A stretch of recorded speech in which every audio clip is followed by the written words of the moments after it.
सभी को नमस्ते। गायत्री मंत्र एक साथ। ओम भूर्भुवः स्वः तत्सवितुर्वरेण्यं भर्गो देवस्य धीमहि धियो यो नः प्रचोदयात्।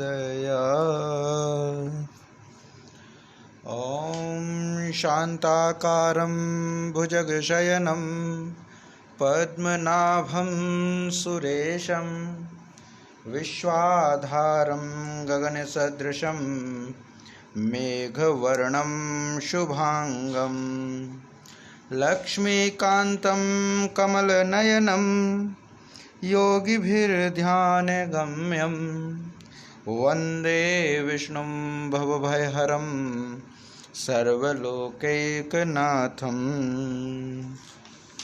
ॐ यं ब्रह्मा वरुणेन्द्ररुद्रमरुतः स्तुन्वन्ते दिव्यैस्तवैर्वेदैः साङ्गपदक्रमोपनिषदैः गायन्ति यं सामगाः ध्यानावस्थिततद्गतेन मनसा पश्यन्ति यं योगिनो यस्यान्तं न विदुः सुरासुरगणा।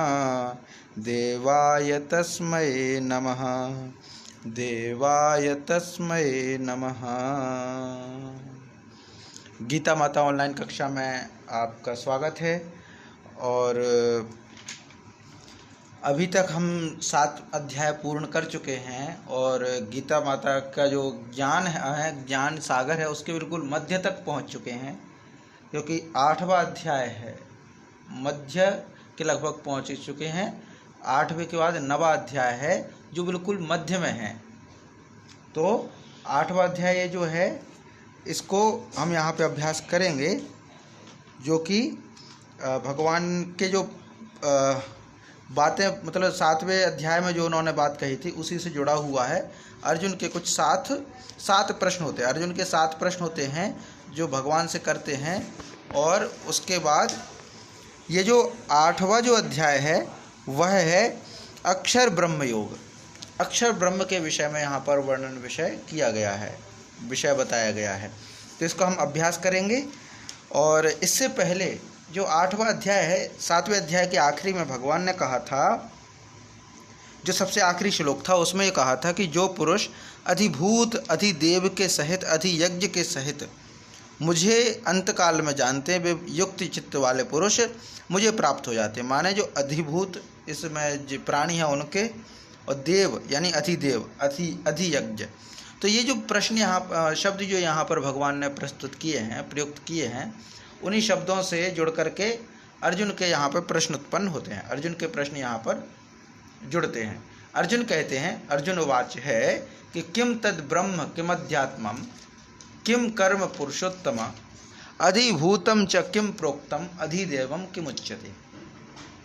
ये पूरा यहाँ पे कहा गया है कि तद ब्रह्म किम अध्यात्मम, किम तद ब्रह्म किम अध्यात्मम किम कर्म पुरुषोत्तम अधिभूतम च किम प्रोक्तम अधिदेवम किम उच्यते।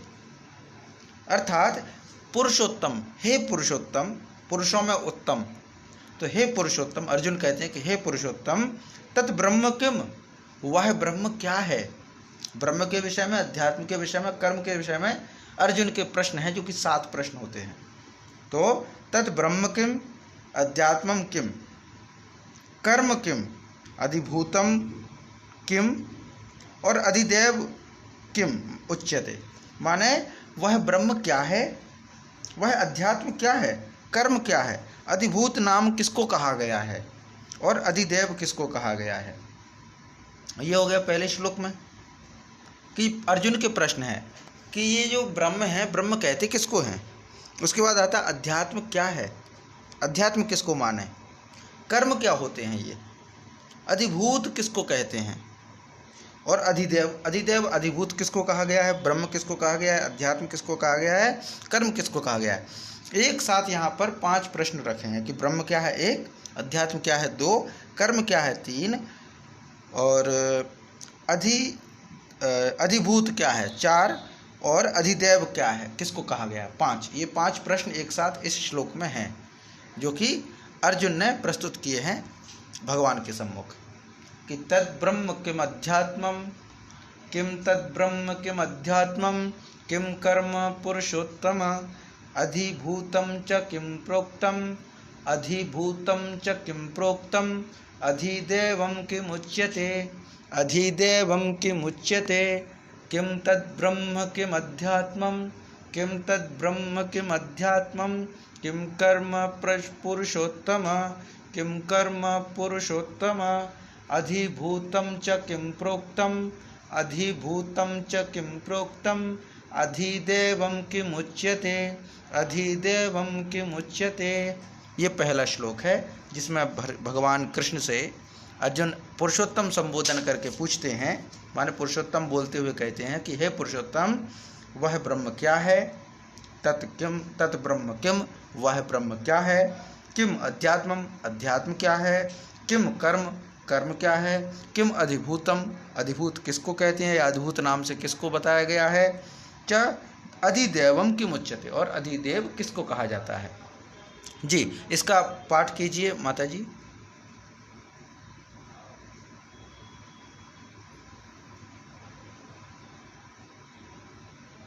किम तद्ब्रह्म किम अध्यात्मम, किम तद्ब्रह्म किम अध्यात्मम, किम कर्म पुरुषोत्तम, किम कर्म पुरुषोत्तम, अधिभूतं च किम प्रोक्तम, अधिभूतं च किम प्रोक्तम, अधिदैवं किम उच्यते, अधिदैवं किम उच्यते। जी, धन्यवाद, धन्यवाद माता जी। अब इसके बाद जो दूसरा प्रश्न है, मतलब दूसरा श्लोक है, दूसरे श्लोक के साथ अर्जुन जो प्रश्न करते हैं वह कहते हैं किम यज्ञ कथम को अत्र, किम यज्ञ कथम को अत्र देहे अस्मिन् मधुसूदन, प्रयाण काले च कथम जेयो असि नियतात्म भी। तो किम अधियज्ञ कथम को अत्र देहे अस्मिन् मधुसूदन, प्रयाण काले च कथम जेयो अस्सी, जेयो असि, ये अवग्रह जो है वो असि का है, जेयो असि नियतात्म भी।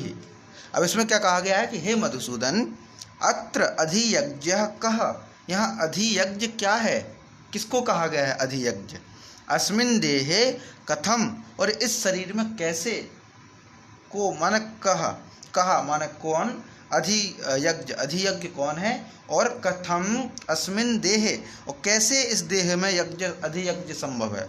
और आगे कहते हैं नियतात्म भी माने युक्त चित्त वाले पुरुषों द्वारा, प्रयाण काले माने अंतिम समय में, कथम ज्ञेय असि, किस प्रकार जानने में आते हैं, माने आपको अंतिम समय में कोई चित्त युक्त वाला व्यक्ति जब उसका अंतिम समय आएगा तो आपको वो कैसे जानता है, किस प्रकार जानता है। तो यहाँ पे पूरे प्रश्न हो गए कि अधियज्ञ कौन है और वह इस शरीर में कैसे है, अधियज्ञ क्या है और वह कैसे है। छठवां प्रश्न माने अधियज्ञ क्या है और वह इस देह में कैसे है, ये छठवां प्रश्न हो गया। सातवां प्रश्न हो गया कि नियतात्म भी माने जिसका चित्त नियत है, निश्चित है, युक्त है। तो युक्त चित्त वाले पुरुष द्वारा अंत समय में वह आपको कैसे जानता है, किस प्रकार आप जानने में आते हैं। ये पूरे 7 प्रश्न यहाँ पे शुरू होते हैं। अर्जुन के 7 प्रश्न 2 श्लोकों के माध्यम से कहे गए हैं कि अधियज्ञ कथम को अत्र, अधियज्ञ कथम को अत्र देहे अस्मिन् मधुसूदन, देहे अस्मिन् मधुसूदन, देहे माने देह में, अस्मिन् माने इस देह में, हे मधुसूदन, कथम कैसे ये अधियज्ञ है, और अधियज्ञ का, अधियज्ञ क्या है यहाँ पर ये। और फिर आगे प्रयाण काले च कथम जेयो असि, असि माने जानता है, और नहीं असि माने तुम, जेयो माने जानने योग्य, प्रयाण काले अंत समय में, किसके अंत समय में, तो नियतात्म भी, नियतात्म भी माने युक्त चित्त वाले पुरुष के द्वारा, युक्त चित्त वाले पुरुष के द्वारा जो आपकी शरण में है, आपकी भक्ति कर रहा है, एकाग्र होकर के, अपने मन को एकाग्र होकर के जो आपके प्रति जुड़ा हुआ है, उसके अंतकाल में वह कथम माने कैसे, जेयोसी आपको जान पाता, तुम्हें जान पाता है, ये यहाँ पर कहा गया है। त्वम के साथ असी प्रयोग होता है, तो कैसे जान पाता है, ये पूरा प्रश्न है। तो मधुसूदन से माने मधुसूदन भगवान से अर्जुन के दूसरे श्लोक में पूरे 7 प्रश्न होते हैं कि अधियज्ञ कथम कोऽत्र, अधियज्ञ कथम कोऽत्र देहे अस्मिन् मधुसूदन, प्रयाण काले कथम च, प्रयाण काले च कथम, जेयोसी जेयोसी नियतात्मभि, जेयोसी नियतात्मभि, अधियज्ञ कथम कोऽत्र, अधियज्ञ कथम कोऽत्र देहे अस्मिन् मधुसूदन, प्रयाण काले च कथम, प्रयाण काले च कथम, जेयोसी नियतात्मभि, जेयोसी नियतात्मभि। जी, इसका पाठ कीजिए।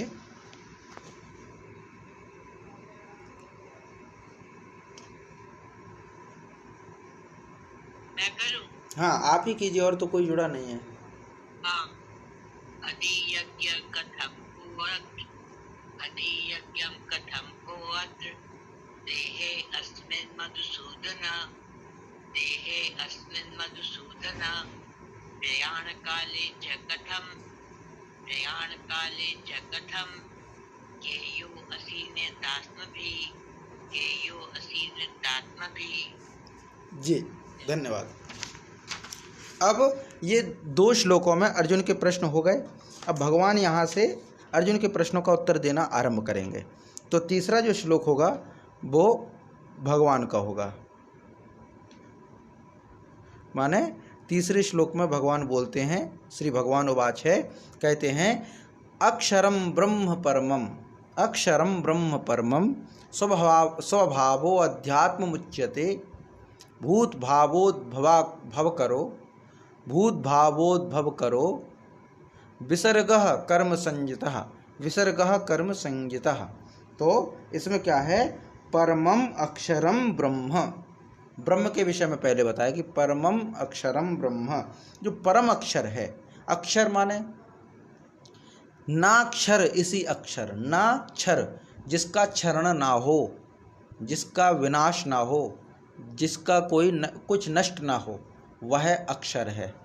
क्षरण होना माने नष्ट होना, क्षरण होना है ना, क्षरण हो जाना, क्षरित हो जाना माने वो क्षरित है, माने नष्ट हो जाना, नुकसान हो जाना, घट जाना।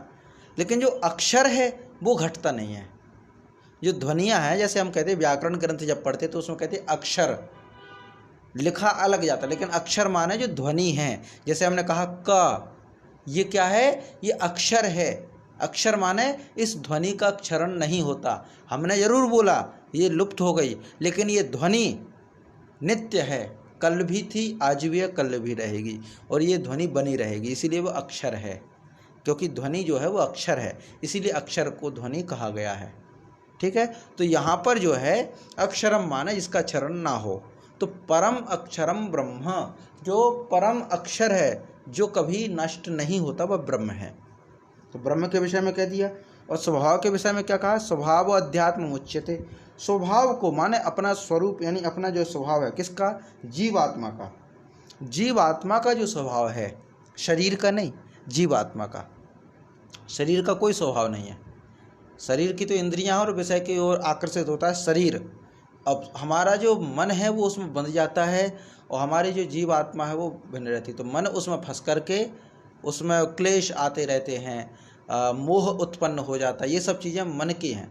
अब जीवात्मा का अपना स्वभाव है, उसी को हम अध्यात्म कहते हैं। तो आध्यात्मिक पुरुष किसको कहते हैं, अध्यात्म का अर्थ क्या है, अध्यात्म का अर्थ ये है कि जो जीवात्मा से जुड़ा हुआ हो, जीवात्मा में है आत्मा शामिल, और वो जीव के बंधन में है, इसीलिए उसको शब्द कहा गया जीवात्मा। तो जीवात्मा का जो स्वभाव है वही अध्यात्म है। अच्छा, जीवात्मा कहाँ है, तो अस्मिन देहे, इस देह में है, इसलिए जीवात्मा को देहीन कहा गया। देहीन का अर्थ क्या है, जो देह में निवास करे, जो देह में रहती हो, इसीलिए वह जीवात्मा है। जीव में रहने वाली आत्मा जीवात्मा, जीवात्मा। और जो जीव से मुक्त है, शरीर से मुक्त है, तो परमात्मा। तो जो आत्मा है वो परमात्मा में मिल जाएगी, परमात्मा के सागर में समा जाएगी। पर ये शरीर में है, जीव में है, इसीलिए जीवात्मा है। तो हम कहते हैं ना कि अध्यात्मम, अध्यात्म माने आत्मा माने स्वयं को, आत्म माने स्वयं होता है, और अधि माने अंदर, जो इस देह के अंदर विराजमान है उसको जानना, वही अध्यात्मम है। अध्यात्मम, अधि माने अंदर, आत्मा माने स्वयं के, तो स्वयं के शरीर के अंदर जो है उसका स्वभाव ही अध्यात्म है। अधि आत्म अध्यात्म, यहाँ पर ये कहा गया है। तो ये हो गया अध्यात्म के विषय में। माने पहले तो कहा ब्रह्म, तो परमम अक्षरम ब्रह्म, जो सर्वश्रेष्ठ अक्षर है, क्षरण ना हो, नष्ट ना हो, वह ब्रह्म है। और स्वभावो अध्यात्म उच्यते, माने जीवात्मा का जो स्वभाव है, जीवात्मा का जो अपना स्वरूप है, वह अध्यात्म है। आगे फिर कहा गया है भूत भावोद्भव कर, भूतों के भाव को उत्पन्न करने वाला, प्राणियों के भाव को उत्पन्न करने वाला जो त्याग है, उत्पन्न करने वाला जो है वो कर्म कहा गया है। माने भूत अर्थात है प्राणी, तो प्राणियों के भाव को उत्पन्न करे कर्म, कर्म से ही भाव उत्पन्न है और भाव से कर्म, दोनों परस्पर हैं। भाव से कर्म होता, कर्म से भाव होते हैं। जैसा कर्म करते रहेंगे भाव उत्पन्न हो जाएंगे, और भाव का प्रभाव कर्म पर रहता है, और भाव ज़्यादा महत्वपूर्ण है, कर्म की अपेक्षा भाव ज़्यादा महत्वपूर्ण है। कहते हैं ना कि आपने कोई कर्म किया, तो कर्म करने के पीछे क्या भाव थे, आपके इंटेंशन क्या था। हमारे मुंह से कुछ कहने का कर्म निकल जाता है, कुछ कह देते, लेकिन हम फिर कहते हैं हमारा ये भाव नहीं था। कई बार गलती से कोई काम बन जाता है, वो गलती से हो जाता है, तो कहते हैं हमारा ये भाव नहीं था। तो भाव महत्वपूर्ण है, आपका भाव क्या है उसके आधार पर आपका सम्मान होता है। चोरी करना गलत है, चोरी करना गलत है, लेकिन काकोरी कांड करने वाले चंद्रशेखर आज़ाद, राम प्रसाद बिस्मिल जैसे क्रांतिकारी लोग क्रांतिकारी कहलाए, हमारे आदर्श हैं। इसीलिए कर्म उतना नहीं, भाव क्या रहा उसके पीछे। तो जीवों के जो भाव हैं वो कर्म कहलाते हैं। जीवों के भाव को जो उत्पन्न करने वाला है, जीवों के भाव को बढ़ाने वाला है, वो कर्म है। यानी जीवों के मन में भाव जो उत्पन्न होते हैं वो कर्म के है उसके, है ना। तो जीवों के भाव को उत्पन्न करने वाला जो त्याग है वह कर्म के नाम से कहा गया है। माने जीवों के अंदर जो भाव होते हैं वह कर्म के नाम से उनको संबोधित किया गया कि ये कर्म है। कर्म असल में भाव के उसमें रहते हैं। माने हमारा भाव जो है वो महत्वपूर्ण होता है कि हमने कोई कर्म किसी भाव से कैसे कहा। अगर हमारा भाव अच्छा है और गलत कर्म बन गया तो वह क्षम्य है, क्योंकि गलती है, वो तो भोगना पड़ेगा, लेकिन हमारा इंटेंशन उसमें मूल में आता है। अगर हम किसी को बेइज्जत ना करना चाह रहे हो लेकिन फिर से गलती से कुछ हो जाए तो भाव अलग है कि हमारा भाव आपको नुकसान पहुंचाने का नहीं था, आपको दुखी करने का नहीं था, तो भाव माना जाता है। कर्म तो गलत है, लेकिन अगर आप किसी की हत्या इसलिए कर रहे हैं ताकि आप दूसरे लोगों को बचा सकें, तो इंटेंशन उसका गलत नहीं माना जाएगा। ये है। तो यहाँ पे ये तीसरा श्लोक जो है इसमें यही कहा गया है। संज्ञता माने संज्ञा दी गई है, कर्म संज्ञता, कर्म की संज्ञा दी गई है। किसको? तो भूत भावोद्भव करो। भूत माने प्राणियों के, भाव माने भाव को, उद्भव, उद्भव माने उत्पन्न, करो माने करने वाला। तो प्राणियों के भाव को उत्पन्न करने वाला कर्म है, उसको कर्म की संज्ञा दी गई है। तो ये पूरे यहाँ पर हो जाएंगे। तो माने पहला था प्रश्न अर्जुन का ब्रह्म के विषय में, जिसका उत्तर भगवान ने दिया। दूसरा प्रश्न का उत्तर दिया अध्यात्म के संबंध में। तीसरा कर्म के विषय में था, तो उसके विषय में कहा गया। तो ब्रह्म, अध्यात्म, कर्म, तीन विषय में यहाँ पे कहा गया है कि अक्षरम ब्रह्म परमम, माना परम अक्षरम ब्रह्म, परम अक्षर जो है वो ब्रह्म है। स्वभावो अध्यात्म मुच्यते, जो जीवात्मा का अपना स्वरूप है वही अध्यात्म कहा जाता है। भूत भावोत्कर विसर्गः कर्म संजितः, तो प्राणियों के भाव को उत्पन्न करने वाला जो विसर्ग है वह कर्म की संज्ञा दी गई है यहाँ पर। तो ये यहाँ पर तीसरा ये हो जाएगा कि अक्षरम ब्रह्म परमम, अक्षरम ब्रह्म परमं स्वभावो अध्यात्म मुच्यते, स्वभावोध्यात्म मुच्यते। भूत भावोद्भव करो, भूत भावोद्भव करो विसर्गः कर्म संयतः विसर्गः कर्म संयतः अक्षरं ब्रह्म परमं स्वभावोध्यात्ममुच्यते भूत भावोद्भव करो विसर्गः कर्म संयतः ये तीसरा इसमें हो जाएगा कि परम अक्षर ब्रह्म है, माने ब्रह्म जो है वो क्षरित नहीं होता, ब्रह्म का क्षरण नहीं होता, ब्रह्म की हानि नहीं होती, ब्रह्म एक जैसा बना रहता है। जैसे ऊर्जा के विषय में कहा जाता ना E is equal to mc², माने ऊर्जा का जो सिद्धांत दिया था आइंस्टाइन ने कि ऊर्जा रूपांतरित होती है, ऊर्जा एक रूप से दूसरे रूप में बदलती है, ऊर्जा को ना तो उत्पन्न किया जा सकता है और ऊर्जा को ना ही विनाश किया जा सकता है। तो प्रयोगों की जो ऊर्जा है, विज्ञान की जो ऊर्जा है, वही ब्रह्म है। ब्रह्म ना तो उत्पन्न किया जा सकता है ना ही उसका विनाश किया जा सकता है। और अध्यात्म के विषय में कहा गया कि स्वभावोध्यात्म मुच्यते, जो जीव आत्मा का अपना स्वभाव है, आत्मा का जो अपना स्वभाव है वो अध्यात्म है। और भूत भावोद्भव माने भूतों के भाव को उत्पन्न करने वाला जो है वो कर्म के रूप में कहा जाता है। विसर्गः कर्म संयते, ये तीसरा पूरा हो जाएगा। तो इसका पाठ कीजिए माता जी आप। अक्षरं ब्रह्म परमम स्वभाव अध्यात्मं उच्यते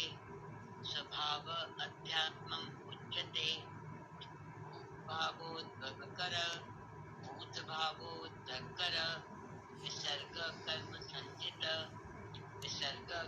संचित। यहाँ पे ये भूत भावों के ध के संग वो है। हाँ, धा के भूत भावोद्भव, ये ध के संग क्या लगा है? भा है भा। भूत भावोद्भव, हाँ भव भूत भावो बद करो। भूत एक तो है भूत शब्द, एक है भाव और एक है उद्भव। उद्भव तो नहीं, उद्भव माने दा के नीचे भा लगा है, ये जो भा दिख रहा है ना, हाँ दा के नीचे भा है, भव लिखा है ना बा में। अच्छा।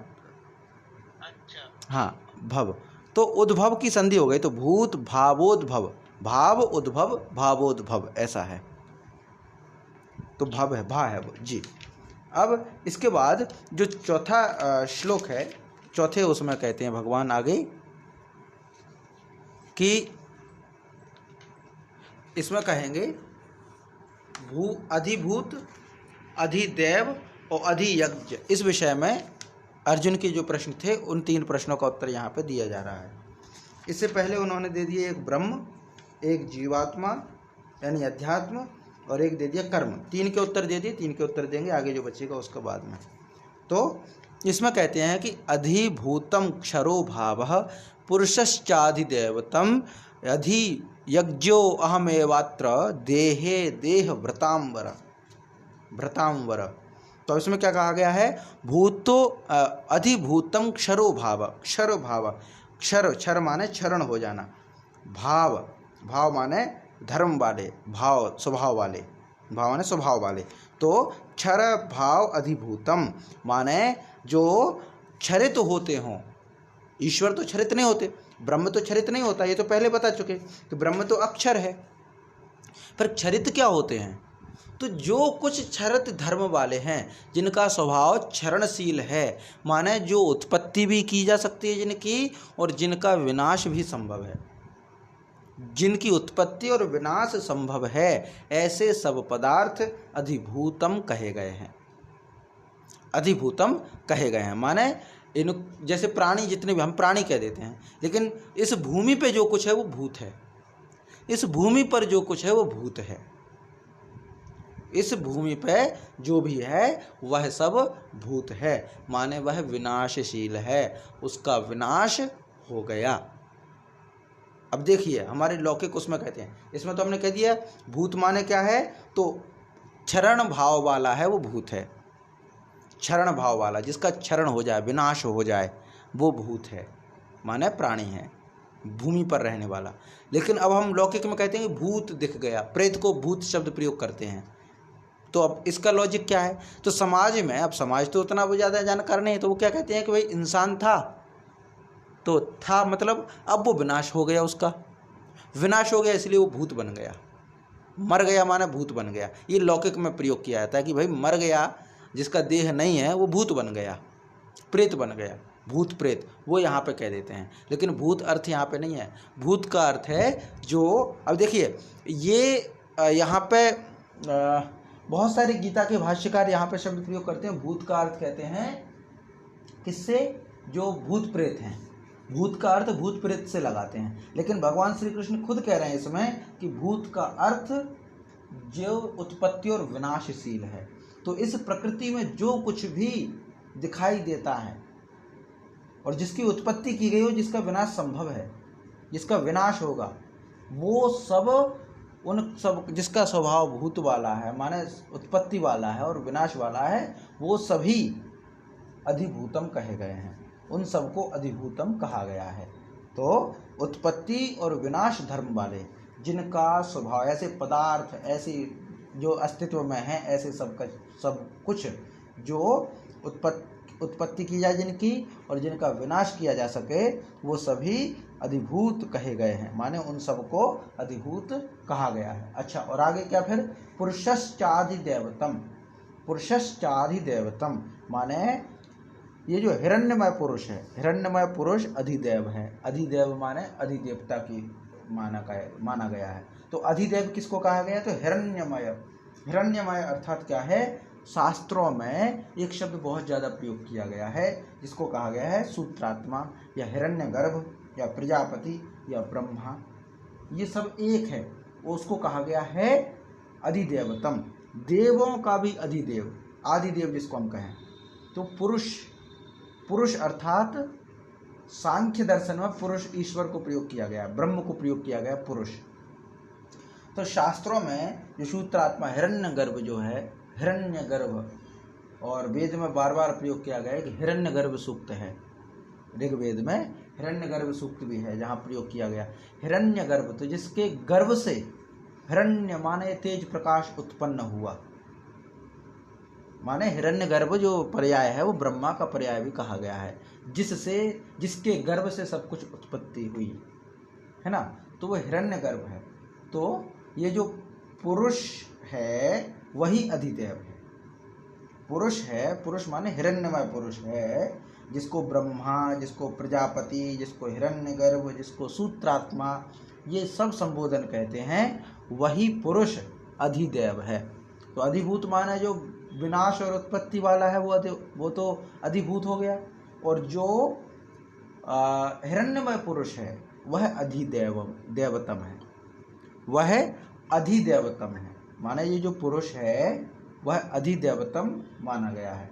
फिर आगे कहते हैं, आगे कहा गया है कि देह भ्रताम वरह, देहधारियों में जो श्रेष्ठ है, देहधारियों में जो श्रेष्ठ माने अत्र देहे अहम, ये जो संवेदन है ना, संबोधन है देह भ्रताम वरह, देह भ्रताम वरह, देह भ्रताम वरह जो है वो अर्जुन के लिए संबोधन कहा गया, माने देहधारियों में जो श्रेष्ठ है, वर का मतलब है श्रेष्ठ, देह भ्रताम, देह को धारण किए हुए हैं, जो देह को भोग रहे हैं, जो देह में वशे हुए हैं, जो, तो देह भ्रताम माने देहधारियों में जो श्रेष्ठ है, ऐसे अर्जुन। तो हे देह भ्रताम वरह माने हे देहधारियों में श्रेष्ठ अर्जुन।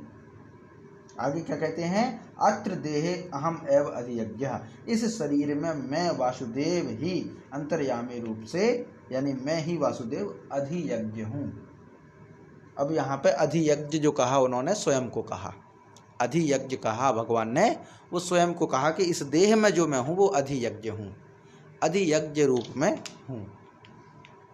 तो इसमें जो हो गया, माने क्या कि जो प्रश्न थे उन प्रश्नों में ब्रह्म जो था वो परम अक्षर ब्रह्म है, और फिर जो कहा गया था जीवात्मा, तो कहा कि जो जीवात्मा का अपना स्वरूप है वो अध्यात्म है। अध्यात्म के विषय में प्रश्न था कि अध्यात्म क्या है, तो कहा कि जीवात्मा का अपना स्वरूप अध्यात्म है। और भूत भावोद्भव कर माने प्राणियों के भाव को जागृत करने वाला, भाव के अनुसार चलने वाला वह कर्म है। और फिर कहा कि अधिभूत क्या है, तो कहते हैं कि उत्पत्ति और विनाशशील जो हैं, उत्पत्ति हो सके जिनकी और जिनका विनाश संभव हो, वो सभी अधिभूत हैं। और पुरुष यानी हिरण्यमय पुरुष, जिसको वेदों में, शास्त्रों में सूत्रात्मा, हिरण्यगर्भ, प्रजापति ये सब संबोधन कहा गया है, वो पुरुष हैं। सांख्य दर्शन में पुरुष सीधा संबोधित किया गया है इस ब्रह्म को, तो वो सभी अधिदेव हैं। और आगे जो अधियज्ञ है, तो कहते हैं कि इस देह में जो अहम माने मैं हूँ, वह अधियज्ञ हूँ। माने भगवान ने स्वयं को इस देहधार में, जो देहधारियों में जो ईश्वर का अंश है, ईश्वर का जो स्वरूप है, वह अधियज्ञ है। ये 6 हो गए हैं।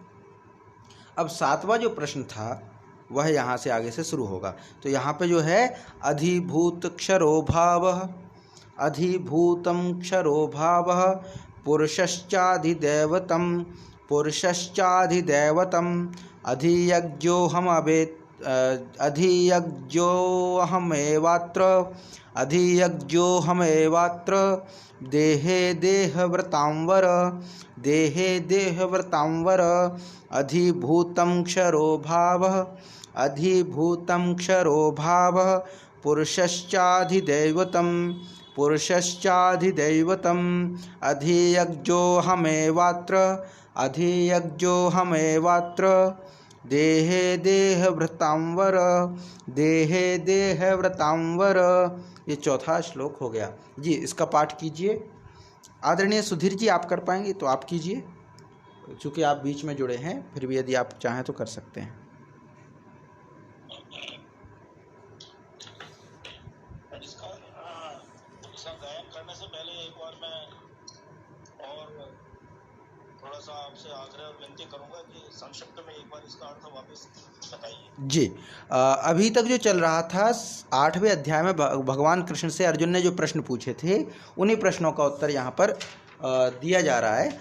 अर्जुन ने 7 प्रश्न पूछे थे भगवान से कि वह ब्रह्म क्या है, अध्यात्म क्या है, कर्म क्या है, अधिभूत नाम से किसको कहा गया है, अधिदेव नाम से किसको कहा गया है, और फिर थे अधियज्ञ कौन है, इस शरीर में कैसे अधियज्ञ है। और फिर कहा था कि जो नित्य युक्त वाला है, जिसका चित्त आप में स्थिर है, वह अंत समय में आपको कैसे जानता है, माने उसके द्वारा आप कैसे जाने जाते हैं।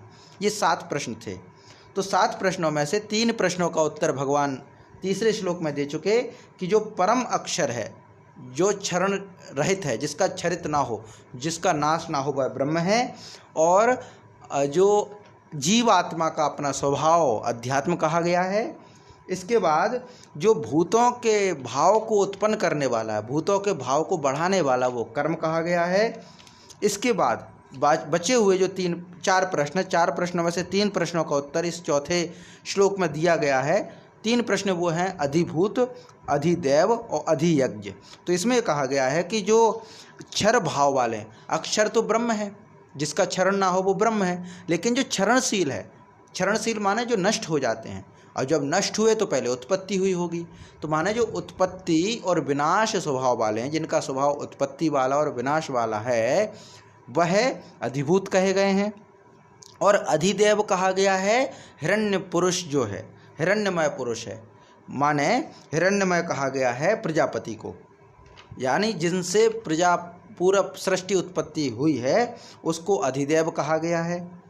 और फिर वो कहते हैं कि मैं इस शरीर में, मैं जो वासुदेव हूँ वह अधियज्ञ हूँ, माने इन सब शरीरों में जो मेरा स्वरूप है, ईश्वर का जो स्वरूप है, वह अधियज्ञ के रूप में है। तो ये पूरा अभी 6 प्रश्नों का उत्तर यहाँ पर अर्जुन को दिया है।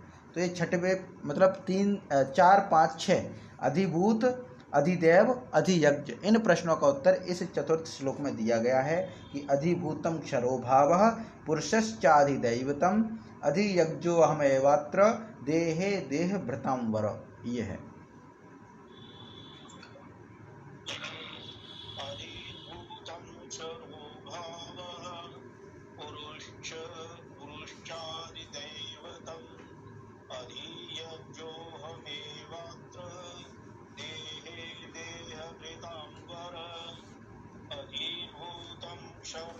भावः पुरुषादिदैवतं हरियजो अहमेवात्र देहे देहभृताम्बर।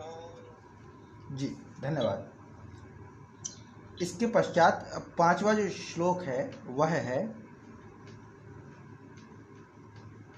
जिसमें भगवान 7वें प्रश्न का उत्तर देंगे।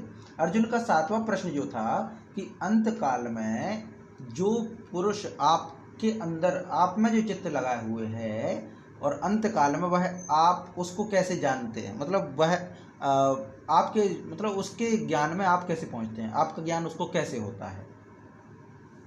तो ये जो उत्तर है, इस प्रश्न का उत्तर है वो देते हैं कि अंत काले मामेव स्मरण मुक्त्वा कलेवरम यह प्रयाति समद्भावम नाति याति नास्त्यत्र संशयम नास्त्यत्र संशयः। तो अंत काले च मामेव स्मरण मुक्त्वा कलेवरम यह प्रयाति समद्भावम याति नास्त्यत्र संशयः। अब इसमें कहते हैं कि यह अर्थात जो अंत काले, यह माने जो अंत काले यानी अंतिम समय में भी माम एव स्मरण मुझे ही स्मरण करते हुए कलेवरम माने शरीर को कलेवरम उक्त्वा शरीर को त्याग कर, शरीरम माने कलेवरम उक्त्वा मुक्त्वा माने मुक्ति के समय, कलेवरम माने होता है शरीर, मुक्त्वा माने मुक्त करते हुए, शरीर को त्यागते हुए, प्रयाति जाता है, प्रयाति माने जाता है, माने जो पुरुष अंत काल में मुझको स्मरण करके शरीर को त्याग कर जाता है, शरीर को त्यागता है, सह मद भावम याति वह मेरे साक्षात स्वरूप को याति माने प्राप्त करता है, अत्र संशय न अस्ति इसमें कोई संशय नहीं है। माने भगवान कहते हैं अर्जुन से कि हे अर्जुन इसमें तो कोई संशय नहीं है कि जो व्यक्ति अंतिम समय में मेरा स्मरण करते हुए अपने शरीर को त्यागता है वह अंत काल में मुझे ही प्राप्त होता है। माने ये जो परंपरा है हमारे यहाँ पर समाज में कि भाई जिसका अंतिम समय चलता है तो उसको हम क्या करते हैं, कोई धार्मिक ग्रंथ पढ़ाते हैं, या तो रामचरितमानस का पाठ कर देते हैं या फिर भगवत गीता पढ़ाना शुरू कर देते हैं। क्यों पढ़ाना शुरू करते हैं? क्योंकि भगवत गीता भगवान कृष्ण के स्वरूप का वर्णन है, माना योगेश्वर कृष्ण के स्वरूप का वर्णन है भगवत गीता। अब भगवत गीता जब पढ़ाई जाएगी तो उसके अंदर ये सब दृश्य दिखेंगे। मरने वाले व्यक्ति अगर वो सुनेगा तो उसके जो चित्त है, उसका जो चित्त है वो ईश्वर के चिंतन में लगेगा। और अंतिम समय में ये प्रयास किया जाता है कि जैसे आप पढ़ते जा रहे हैं, माने भगवान का स्मरण करते जा रहे हैं, उसी समय प्राण छूटें। जब उस समय प्राण छूटते हैं तो ये जो यहाँ पे बात कही गई है कि मुझे स्मरण करते हुए जो शरीर छोड़ता है वो मुझे प्राप्त होता है। मुझे स्मरण करते हुए माने मेरे अंदर जो चित्त को स्थिर करके जो शरीर छोड़ता है वो मुझे प्राप्त होता है। तो यही भाव शायद समाज में रहा हो, अब कितना हो पाता है वो अलग विषय है, पर ये भाव शायद रहा होगा कि ईश्वर का सुमिरन करता रहें, स्मरण करते हुए देह मुक्त हों, ईश्वर का स्मरण करते हुए देह मुक्त हों। अब इसमें दो बातें हैं। समाज में क्या प्रचलन है कि भाई जिंदगी जैसे चाहो वैसे जियो, अंतिम समय में भगवान को स्मरण कर लो तो भगवान को प्राप्त हो जाएंगे। शायद ये श्लोक की दुर्व्याख्या है, गलत व्याख्या, क्योंकि आप भले कहीं भी हो लेकिन जब तक आपके कर्म मुक्त नहीं होंगे तब तक आप ईश्वर में मोक्ष के अधिकारी नहीं। पहले पढ़ चुके इस चीज़ को, कर्म के बंधन में बंधेंगे। भले आप स्मरण ईश्वर का करें, ईश्वर को होते हुए जैसे ही आपका कर्म सामने आएगा कि आपके अंदर तो ये कर्म है पूरे, इसको भोगो, इसका फल मिलेगा, तो फिर भले आप स्मरण करके वहाँ तक पहुँचें लेकिन बाद में फिर आपको वो कर्मों का लेन देन करने के लिए वापस जन्म में आना पड़ेगा। तो अब ये आता है ना कि भाई सब कुछ कर लो, कर्म कुछ भी करते रहो, बाद में गंगा जी नहा लेंगे, तो ये दुर्व्याख्या है शास्त्रों की। गंगा जी नहा लेंगे, पापों से मुक्ति मिल जाएगी, गले काट दो, चोरी कर लो, डांके डाल दो, बाद में फिर गंगा जी नहा लो, सब ठीक हो जाएगा। तो ये नहीं होने वाला। आप पुण्य करते हैं वो अलग चीज़ है, उसका फल मिलेगा, लेकिन पाप करते हैं उसका भी फल मिलेगा। तो जिंदगी आपने कैसे जी वो भी महत्वपूर्ण है। अंतकाल तो ठीक है, आपने भगवान का सुमिरन कर लिया, वो अलग विषय है, लेकिन आपके कर्मों को भी सुधारना पड़ेगा। और कर्मों को सुधारने का इस लौकिक में, खासकर जो ये समाज है अंधश्रद्धा में लगे हुए हैं, परंपराओं में लगे हुए हैं, वो लोग इस पर ध्यान नहीं देते कि हम अपने आप को सुधारें। वो भगवत गीता का पाठ करवा देंगे, रामचरितमानस का पाठ करवा देंगे, राम कथा करवा देंगे, और इससे अभिलाषा क्या रखते हैं, श्रीमद् भागवत पुराण का पाठ करवाते हैं। और क्या अभिलाषा रखते हैं कि जिस प्रकार राजा परीक्षित तर गए थे, मोक्ष मिल गया था, वैसे हमें भी मिल जाएगा। जिंदगी में सबको कर्म करते हैं और फिर भागवत पुराण कथा, भागवत कथा इसलिए करवाते ताकि हमारा मोक्ष मिल जाए। कर्मों की ओर ध्यान नहीं देते, ये संभव है ही नहीं, क्योंकि भगवान श्री कृष्ण तो पहले ही कह चुके कर्म से मुक्ति नहीं है, कर्म से मुक्ति नहीं है, कर्म तो आपको भोगने ही पड़ेंगे। लेकिन अब होते हैं दुर्व्याख्या, सबके अलग अलग सोच है, उसमें क्या कुछ कहा जाए। तो यहाँ पे भगवान श्री कृष्ण अर्जुन को जरूर कहते हैं कि इसमें कोई संशय नहीं है कि जो व्यक्ति मेरा स्मरण करता है, अब स्मरण करने में ऐसा नहीं अल्पकालीन स्मरण, पहले प्रयोग किया गया, अर्जुन ने ही प्रयोग किया कि जो चित्त को आप में ही स्थिर रखे है, जिसका चित्त आप में ही स्थिर है, उसको क्या गति प्राप्त होती है, उसको आप कैसे मिलते हैं। तब कहा कि जो मेरा स्मरण करते हुए शरीर त्यागता है, अंत काल में स्मरण कर लेना अलग चीज़ है, लेकिन जीवन में भगवान के ही स्मरण करते रहना वो एक अलग चीज़ है, दोनों में अंतर होता है। तो स्मरण करते हुए जो शरीर त्यागता उसका क्या स्थिति होती है, तो वो कहते हैं कि जो अंत काल में मेरा स्मरण करके शरीर त्यागता है तो निसंदेह ही वो मुझे प्राप्त करता है। यहाँ पे ये हो जाएगा। तो अब इसमें क्या है श्लोक, अंत काले च मामेव स्मरण मुक्त्वा, स्मरण मुक्त्वा, स्मरण माने स्मरण करते हुए, मुक्तवा माने मुक्त करता है, किसको, कलेवरम माने शरीर को। तो जो अंत समय में मुझको स्मरण करके शरीर से मुक्त होता है, प्रयाति माने मुक्त होता है या जाता है, सा मद भावम, वह मेरे साक्षात को, मेरे भाव को, मेरे स्वरूप को याति प्राप्त करता है। अत्र संशय नास्ति, नास्त्यत्र संशय, माने इसमें कोई संशय नहीं है। ये पूरा यहाँ पे एक वाक्य में हो गया। फिर इसी प्रश्न को और आगे बढ़ाएंगे, क्या कारण है इसका, तो वो 6वें श्लोक में आएगा। तो अभी इसका वाचन कीजिए आदरणीय मधु माँ जी।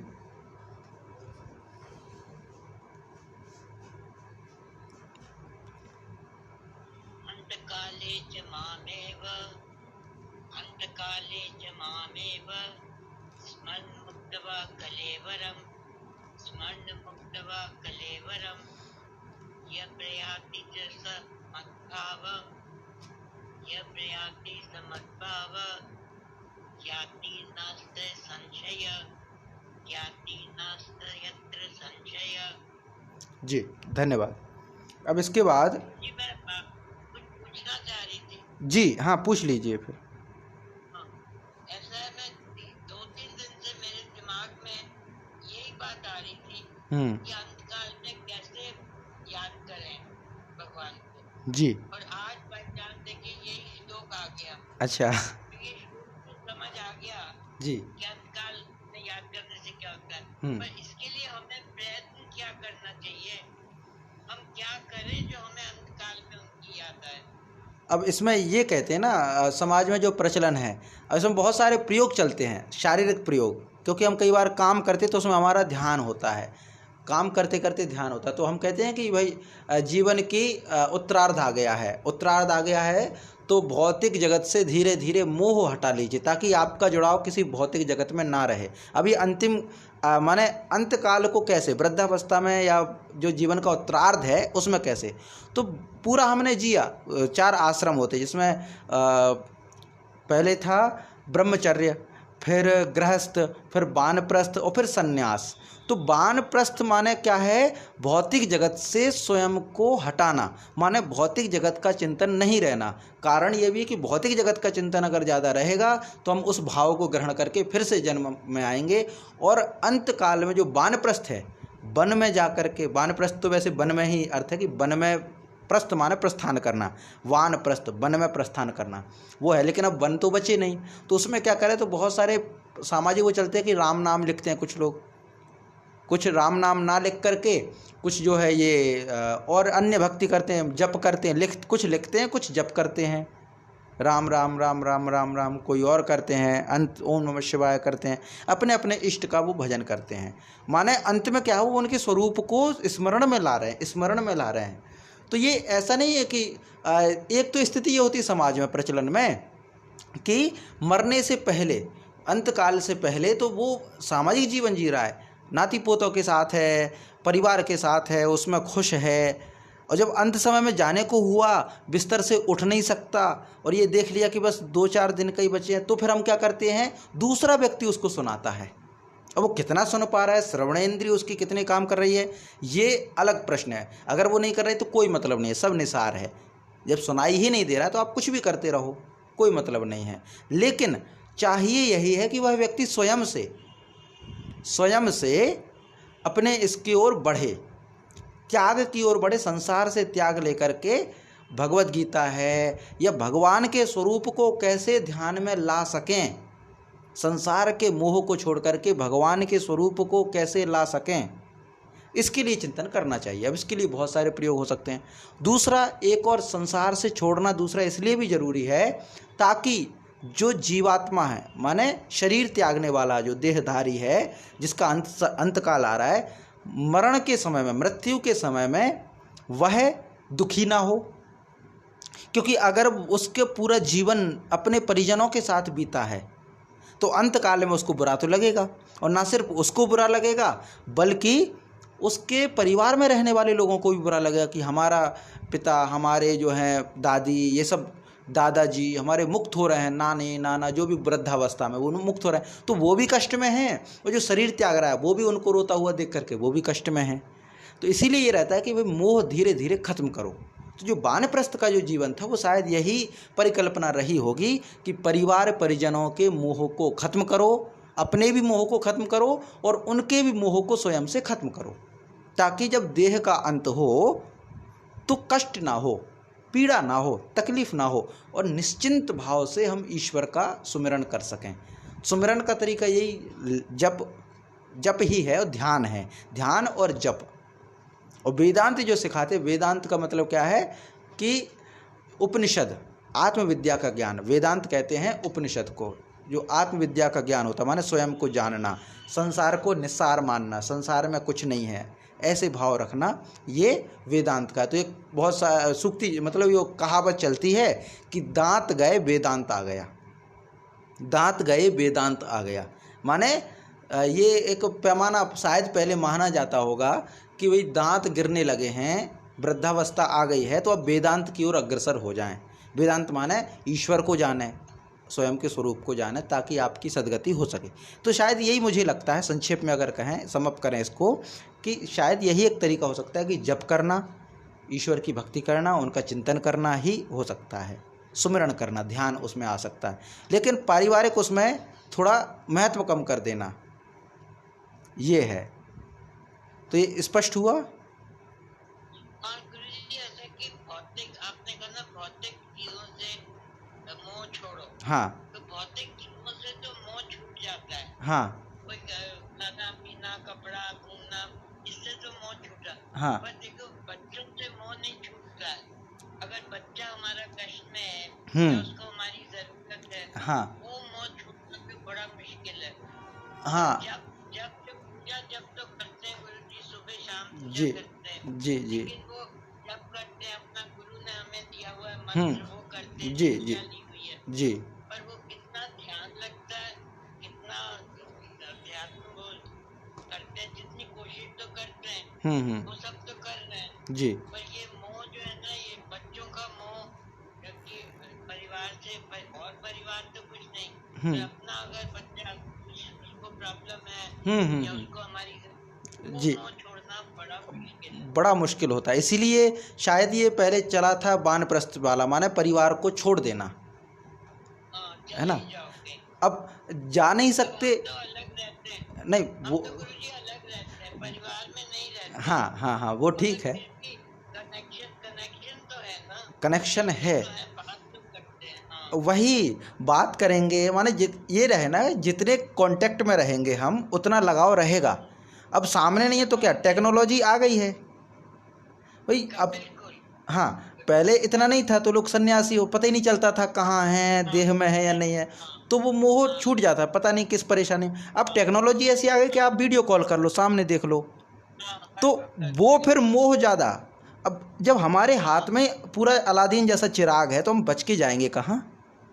पहले तो ये था भाई मोबाइल नहीं है, छोड़ के चले जाओ, लेकिन अब तो मोबाइल है, तो वो दुनिया के किसी भी कोने में चले जाओ, अब आप बच के नहीं जा सकते। अब आप अगर किसी धर्मशाला में जाओगे तब भी आपके मन में आएगा मोबाइल है, घर की चिंता हो रही है। अगर मोबाइल नहीं होता तो हम सोचते चलो हम तो भगवान के सुमिरन में, भगवान आप ही जानो क्या है। तो वो एक बहुत बड़ा अंतर आया इसमें। तो पहले जो सन्यास ले लेना था, सन्यास का अर्थ यही था कि भाई परिवार परिजनों की चिंता को थोड़ा कम कर दो। और अब इसमें ये एक तरीका ये हो सकता है कि अब धीरे धीरे भाई जो हो रहा है भगवान सुमिरन, ईश्वर सुमिरन, गुरु नाम को जपना कि भाई आप जानो, आपकी शरण में है वो मन। एक ही समाधान मुझे समझ आता है जी कि उनके अपने गुरु के इष्ट के शरण में चले जाओ। हाँ वही बस, चिंता मत करो। हाँ भाई आप जो ठीक समझते करो, उसी में शांति थोड़ी मिलती है। बिल्कुल बिल्कुल, उसी से शांति मिलती है। अब दूसरा एक और इसका एक और समाज में देखने को मिलता है, कई बार ऐसा होता है ना कि जो व्यक्ति पूर्व में मर गया, दादा जो है वो अपने परिवार में पोता बन के आ गया। तो इसका कारण क्या है कि वो जो वृद्धावस्था में जब मरण स्थिति में था तो उसको चिंता ये थी कि मेरे बेटों का क्या होगा, मेरे परिवार का क्या होगा। तो वो स्मरण करते करते करते करते उसी में आ गया, वो स्थिति रही होगी तभी उसमें आ गया। तो ये कहते हैं कि उनका पुनर्जन्म हो जाना। अब उसमें ना सही, अब परिवार में ऐसा कोई है नहीं कि भाई पुत्र वधू हो नहीं है या पौत्र वधू हो नहीं है, तो फिर वो मानव जीवन में तो रहेगा ना। प्राणी की चिंता में गया तो प्राणी में ही कहीं पुनर्जन्म हो जाएगा उसका, क्योंकि वो उसमें है। लेकिन अगर वो इस चिंतन से अगर वो मुक्त हो जाता है तो वो काफ़ी वो उसमें रहता है। इसीलिए भगवान सुमिरन इसमें बताया गया है। और हम हाँ बस शरणागति ही है।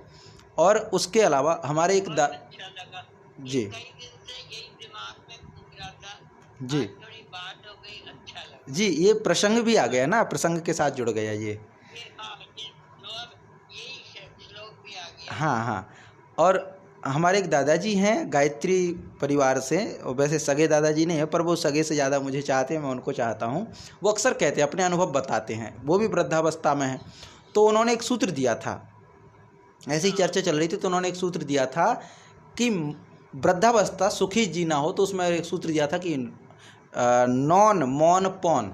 नॉन माने कहते हैं नमक को, मौन माने चुप रहना, और पौन माने ये हिसाब किताब कर रहा था, 2:45, 3:45, 4:45 ये। तो उन्होंने ये सूत्र ये दिया था कि नॉन मौन पौन, वृद्धावस्था में आपको ये 3 शब्द ध्यान रखना। तो एक्सप्लेन करते क्या, बोले जब आप खाना खा रहे हों तो उसमें नॉन यानी नमक का ध्यान मत रखो, स्वाद का ध्यान मत रखो कि इसमें नमक कम है, ज़्यादा है, मिर्ची कम है, ये मत कहो परिवार परिजन से, वरना लड़ाई होगी। कारण क्या है कि आपकी जो स्वादेंद्री है वो शिथिल हो रही है, वो शिथिल हो रही, तो टेस्ट उसमें कम हो गया, टेस्ट नहीं ले पा रही है। अब टेस्ट नहीं ले पा रही तो वो भले सबके लिए ठीक है वो भोजन, लेकिन जो वृद्धावस्था में है उसकी स्वादेंद्री धीरे धीरे शिथिल हो रही तो उसको टेस्ट नहीं आएगा। तो उसमें नमक का ध्यान मत रखो, यानी कम ज़्यादा है, टेस्ट कम आ रहा है तो कोई बात नहीं, इग्नोर करो। एक नॉन हो गया।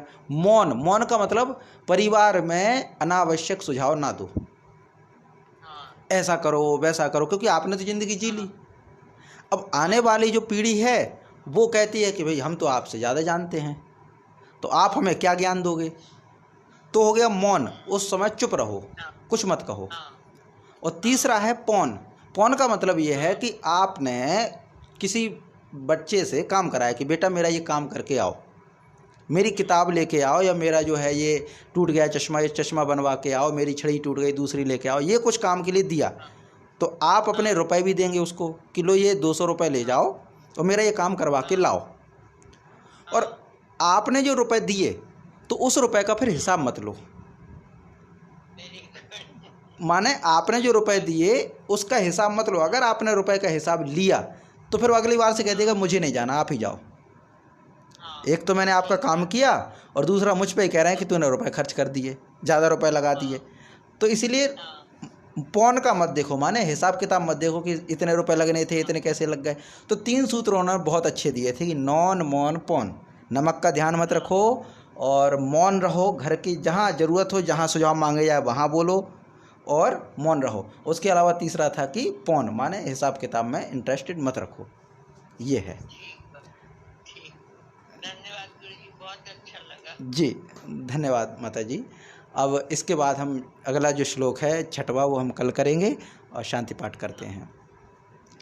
ओम सहनाववतु सहनौ भुनक्तु सह वीर्यं करवावहै तेजस्वनावधीतमस्तु मा विद्विषावहै।